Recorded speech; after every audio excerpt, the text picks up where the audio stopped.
Welcome, you are in the lab room. I'm your host, Lou. Thank you for joining me.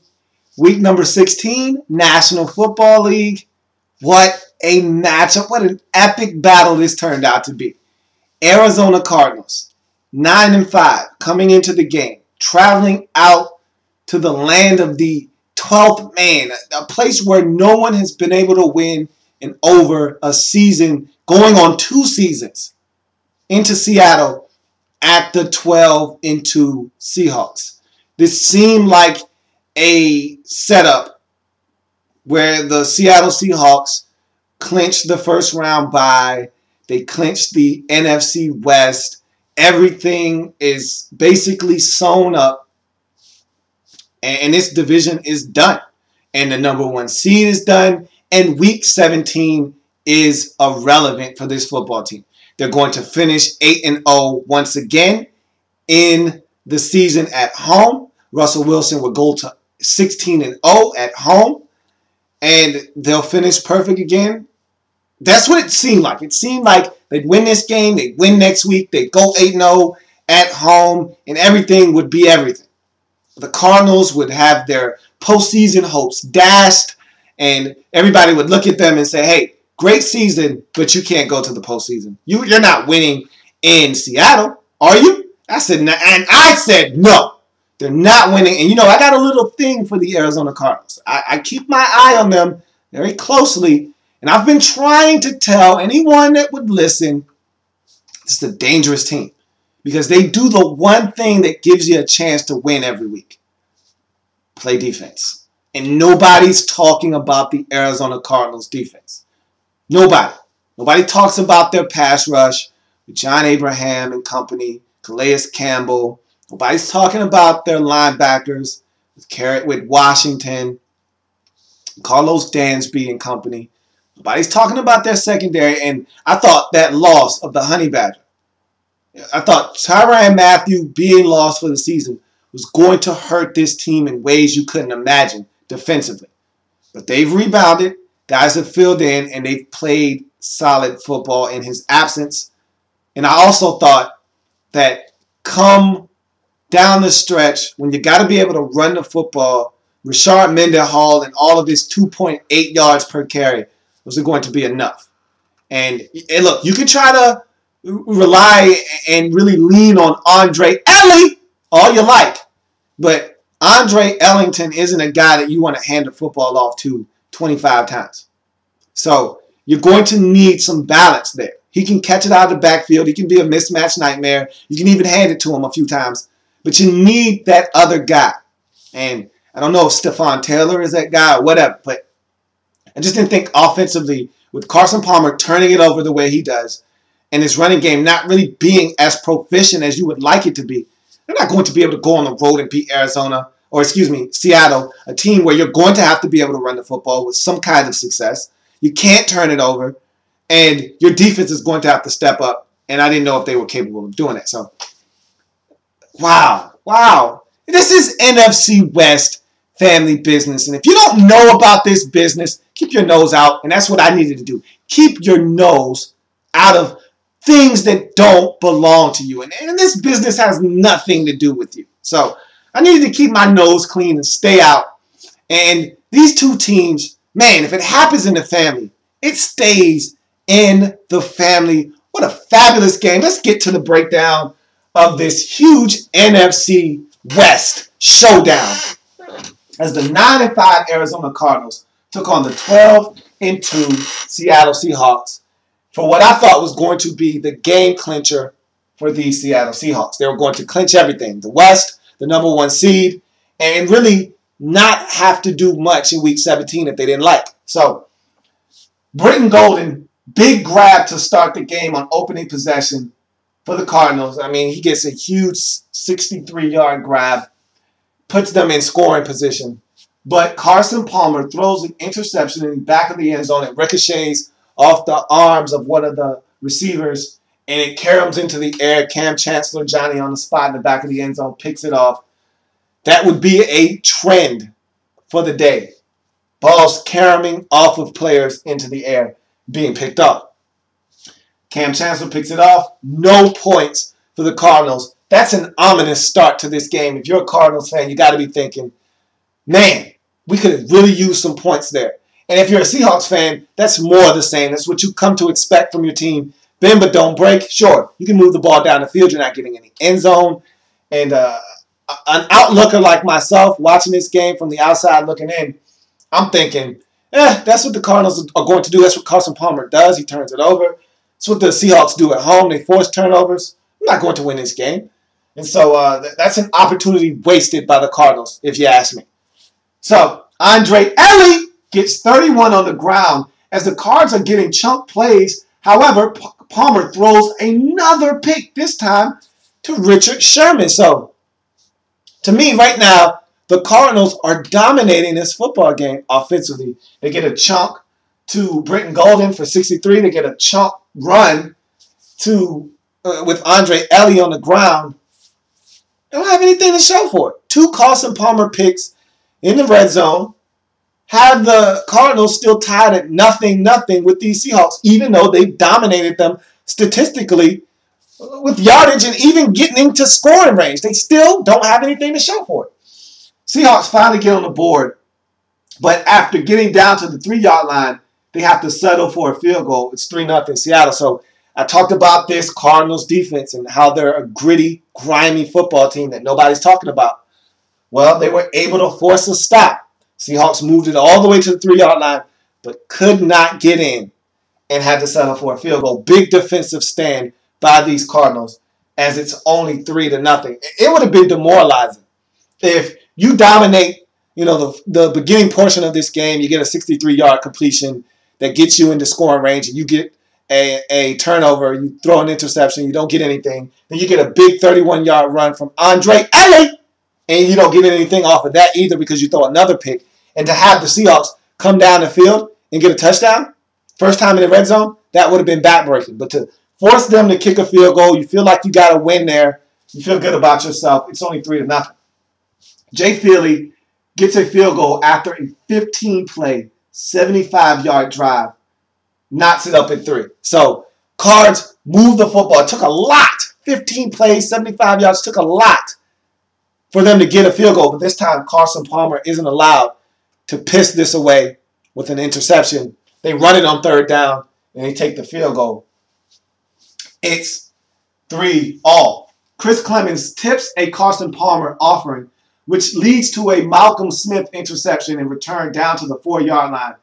But they only are able to yield a field goal as the Cardinal D stiffens inside the 5-yard line, and Stephen Hauschka misses a chip shot field goal. Now, this one was where I started to think, maybe Arizona has a shot. That's what I started to think. Okay? Hauschka makes the first attempt. They get a penalty on the Seahawks. It pushes them back 5 yards, and then Hauschka hooks it wide left. And it hits the pole. It bounces off. It's no good. And I'm saying, and Stephen Hauschka rarely misses.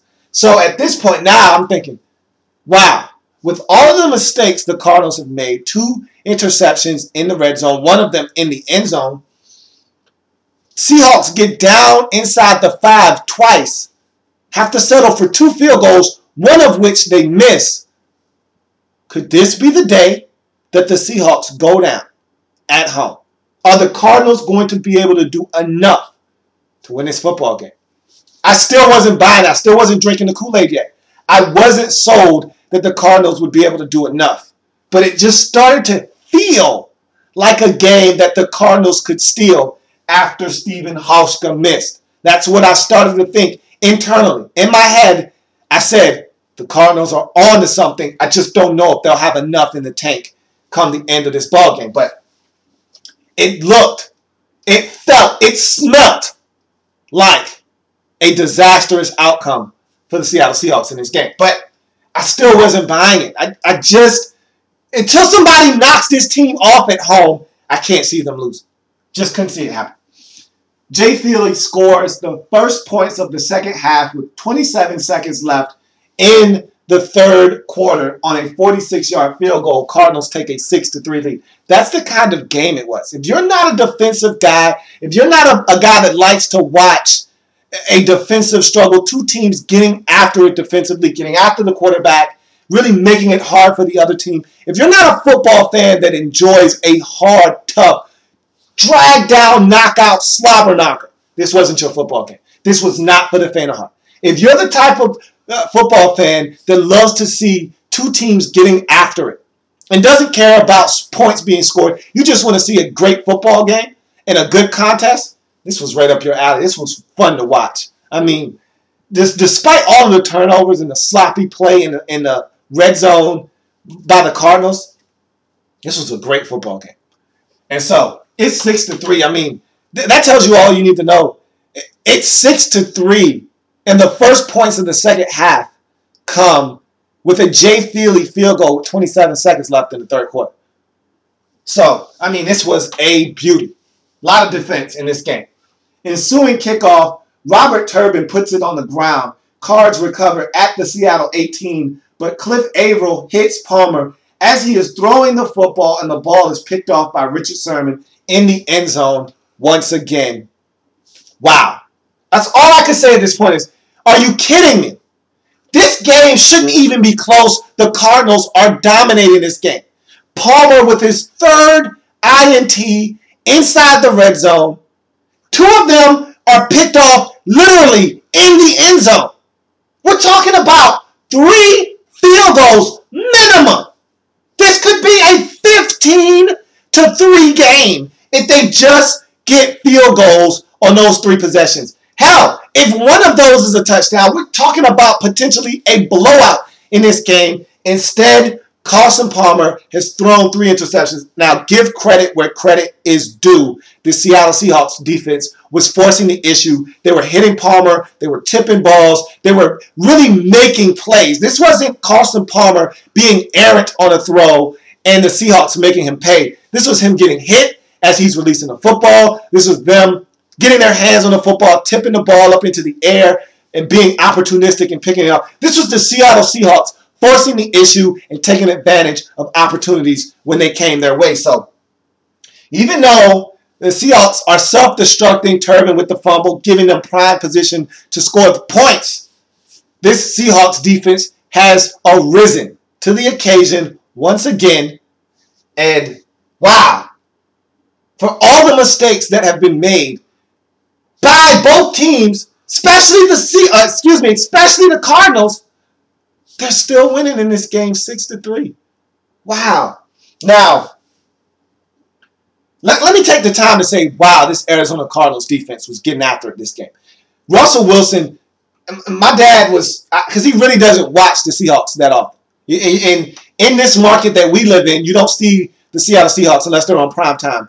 But, you know, I've been watching all the games, but my dad hasn't really had the pleasure to watch Russell Wilson. He's like, man, that guy is slippery. He gets out of the pot. But he was corralled in this game. The Cardinals were getting after him. They were sacking him. They were slamming him on the ground. He was never comfortable. He was off. He was errant.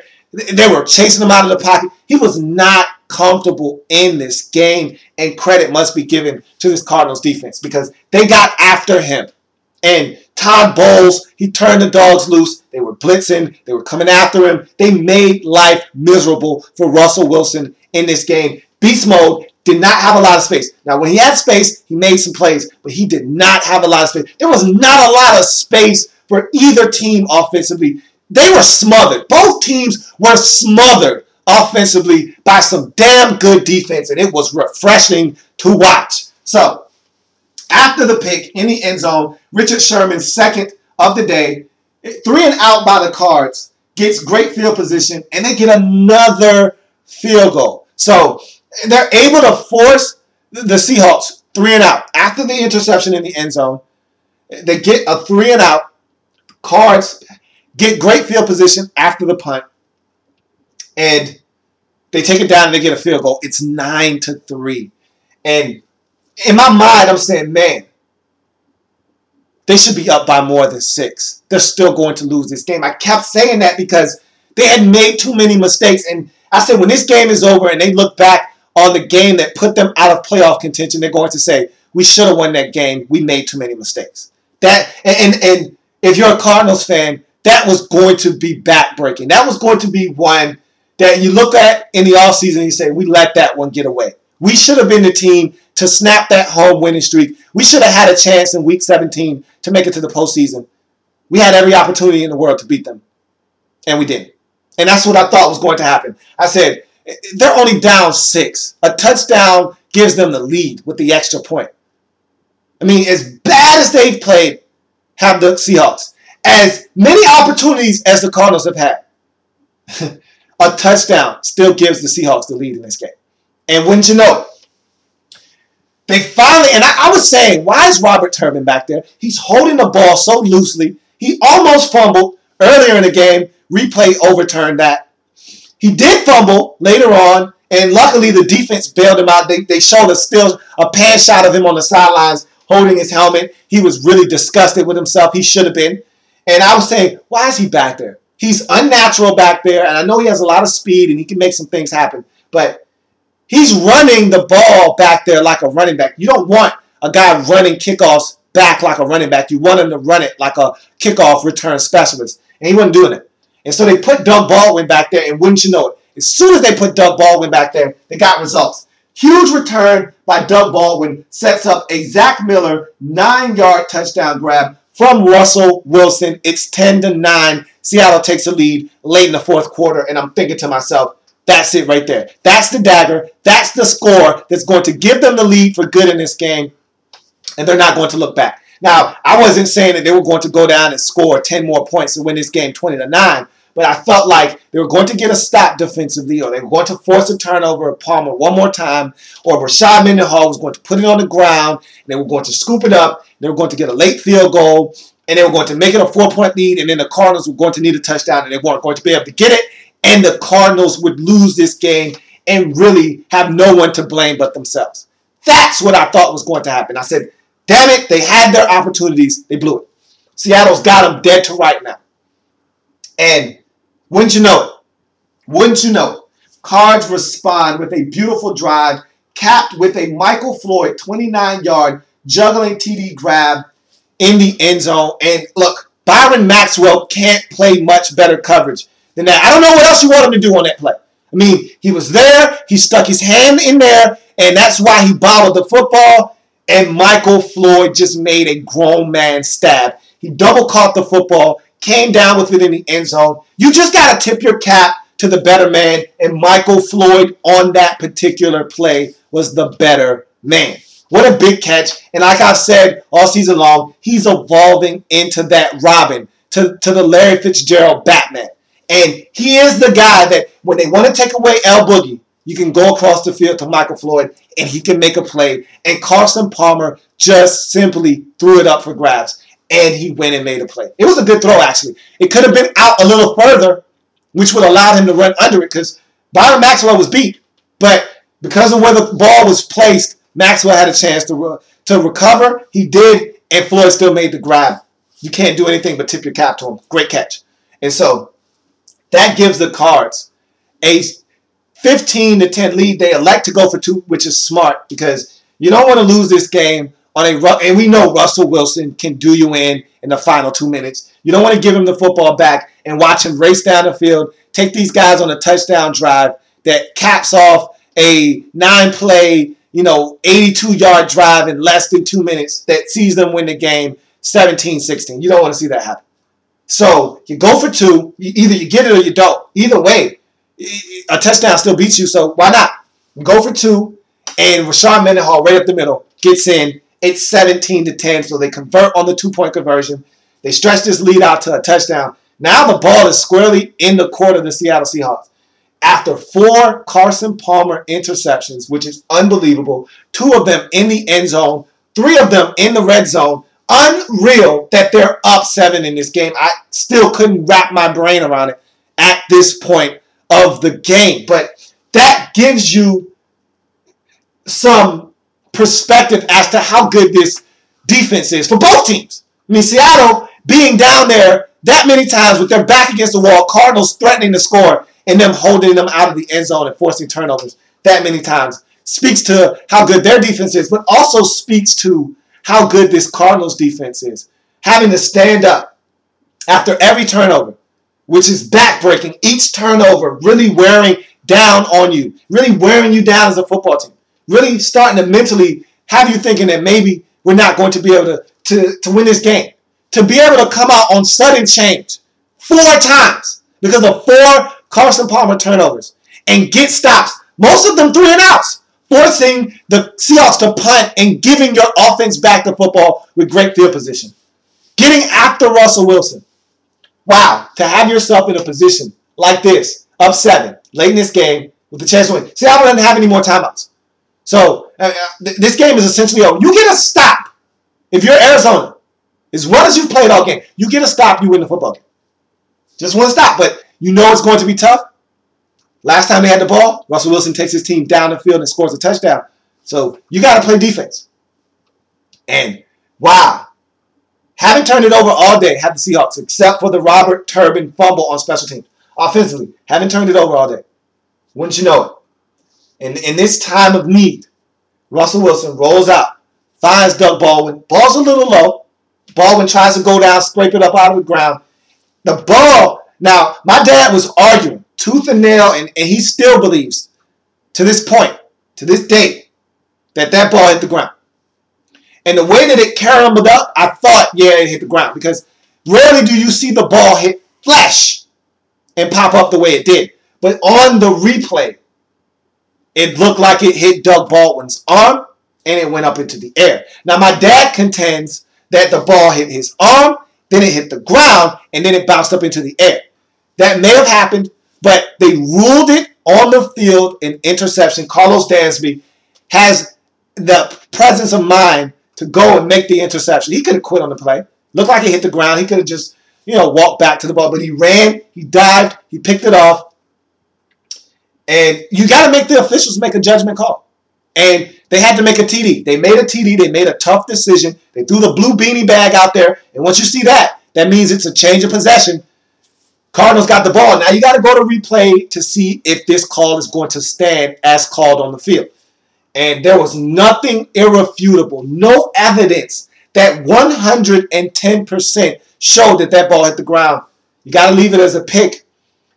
And the Arizona Cardinals go into Seattle and stun the Seattle Seahawks. And you had to know that if someone was going to beat the Seahawks, it was going to be a family member. You knew it was going to be a family member. You knew it. Did you think it was going to be that family member, the Arizona Cardinals? Probably not. Probably not. You probably thought it's going to be the San Francisco 49ers in the playoffs. If someone was going to knock these guys off their high horse at home, it was going to be a family member. It was going to be the 49ers, not the Arizona Cardinals. Unbelievable game. Wow, what a finish. What a football game. That was fun to watch as the Arizona Cardinals keep their playoff lives alive. Keep their playoff hopes, their dreams alive. Because I tell you what, 10-5 should be enough to get in. 10-6 should be enough to get in. 11-5 should be enough to get in. And for this team, it might not be, which is a shame because they've got a top 10 defense. They can play with the best of them. They've got Larry Fitzgerald. They've got the hero of this game in Michael Floyd. They got Andre Ellie. They've got Roberts. If Hausler is healthy, they've got targets and weapons offensively, is what I'm trying to say. They can play with some big boys because they play defense. They can go on the road and beat some teams because they play defense. Now, Carson Palmer can't turn it over 4 times and expect to win. That won't happen too often. But the perfect storm happened in this game where you were able to weather the storm of all those barrage of turnovers and still win this game. But, wow. What this game did is it not only kept the hopes and the dreams of the Arizona Cardinals to make the postseason. Their playoff lives are still in the balance because they won this game and gave themselves a chance by going to 10-5. Not only is that something that came from this game, but I think the even bigger picture here is that the Seattle Seahawks lose the mystique of home now. Now, it isn't such a daunting task to go into Seattle and win because Arizona has opened up the door now. Pandora box has been opened. That box is now open and teams are no longer going to be afraid. Now, look, they still hold a distinct advantage at home. Can't take that away from them. The 12th man is still there. It's still going to be wet. It's still going to be cold. All of those things. But there was a certain aura, a certain mystique that went along with that stadium. And not losing in 2 years really made it mentally tough. It was a mental grind going into Seattle, knowing that many teams have tried, many teams have failed in the last 2 years. All of them have failed to come in to Seattle and win. What was going to make my trip into Seattle any different? That was the mental hurdle that you had to overcome to beat Seattle at home. Now, the Arizona Cardinals go in there and they beat them, and all of a sudden now, that mental obstacle, it's been shattered. Now teams feel like we got the blueprint for going in, and not everybody is the Arizona Cardinals defense. Not everybody is going to be able to do what they did. This was a family business affair, okay? An NFC West family business showdown. These two teams know each other like the back of their hands. So you can't mirror what the Cardinals did to the Seahawks in this game. But you got the blueprint. It's there on film. And you can say to yourself, they went in there and beat them. We can go in there and beat them. And so the mystique, the aura of the 12th man and CenturyLink Field has been tarnished. It's been diminished to a certain extent. Now, again, you still have an advantage at home. Nobody can take that away from you. But now, you're not invincible at home like you were once thought to be. And that is the biggest takeaway from this game, is that you have lost your invincibility at home. You're mortal at home now. And that, to me, is the biggest takeaway from this game. And if you're Seattle, that is really a bitter pill to swallow at the end of this season, because, again, you go into the postseason and you're undefeated at home. Who's going to think they can come into Seattle and win? I mean, I was sold. And I was one of those people that felt like, I know how good Seattle is, and I know how good this team can be, but I'm not sold on them quite yet. But after watching them at home this year, take it to another level at home, and the mental hurdle that teams, when they went into the game down 14 in Seattle, that's the kind of advantage you had at home. Teams were losing 14-0, getting off the bus at CenturyLink Field because of the distinct advantage you had at home. Now it's 0-0 when that game starts, because Arizona went into Seattle and made it that much more attainable a goal to go in and beat Seattle at home. Wow. What a game. What a game. What a game. That's why I love this division. The NFC West is the best division in football because of games like this. Because of the game on Monday night between St. Louis and Seattle. Because these teams play each other down to the wire and everybody's good. There's not a bad team in this division. I love it. I love it. So, the Arizona Cardinals go in and do the improbable and win in Seattle 17-10. They're now 10-5. And the Seattle Seahawks, wow, they dropped to 12-3. And again, I still think they're going to clinch the #1 seed. I still think they're going to win the NFC West. None of that has changed. It's just a little bit tougher. You got to play in Week 17 now. It means something. But now, don't look now. The St. Louis Rams aren't afraid of you now. I mean, and they weren't afraid of you before. But now they said Arizona went in there and beat them. Why can't we go in there and beat them? They come with a pass rush. They come with a running game. They can play defense much like Arizona can. They know you. It's family business. If those two teams say they ain't did it, then they ain't did it. But if they did, well, that's family business. Wow. That's going to be a huge matchup in week number 17. Bart Scott. Can't wait. So, that's going to do it for me here in the lab room. What a game. I keep saying that. I enjoyed this game thoroughly. This was playoff football right here. Okay? This was playoff football, and the Cardinals, they deserve to go. But this is the question I pose. Who do you take out? If I could, I'd snatch out with the quickness one of those goddamn NFC North teams. I'd take Green Bay and Chicago. I said, get the hell out of here. Come on, Arizona. You deserve to be in the playoffs. But I can't do that. They won't let me. And you can't take the Saints out. You can't take the 49ers out. So these guys are probably going to be on the outside looking in. And it's a damn shame because they deserve to go to the postseason. The Bears don't need to go anywhere. The Packers don't need to go anywhere. The Cardinals should be in the postseason, but they're not going to be able to get it. At 11, potentially at 11-5, no worse than 10-6, they won't be able to get in. And somebody from that stinking ass NFC North is going to get in at 8-7-1 or 9-7, and it's a crying shame. Or 8-8, or some kind of nonsense like that, and it's a crying shame. But that's the way the cookie crumbles in the National Football League. So, wow. I'm saying it one more time. What a game. But it's going to do it for me here in the lab room. I thank you for joining me. If it happens in the National Football League, whether big or small, we cover it all here in the lab room. Thank you for joining me. I've got a slew of games to break down in week number 16. Come back and join me as I continue to break down all the action in week 16 of the National Football League.